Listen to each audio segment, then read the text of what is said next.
So in this easel tutorial video, I am going to be showing you guys how to adjust letter spacing here on Easil. So once you have the Easel application opened up on your device, what I want you to do is to actually add some text to your design. So go to this right bar right here, press on the text icon or the T icon, then add a heading to your, add some text to your design. So I'll make it a little bit larger in size so it's easier for you guys to see. So what I will actually do since we want to adjust letter spacing is I'll just keep the text the exact same.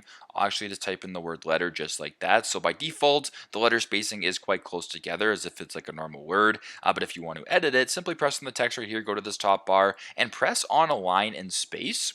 Right here at the top, and then where it says letter spacing right here, if you were to switch or grab this little black circle here and slide it to the right, you make the letter spacing increase just like that. And if you were to slide it to the left, you make the letter spacing decrease close together just like that. So pretty straightforward, but that is how you guys can adjust letter spacing here on Easel. Thanks again for watching, and I hope this video helps.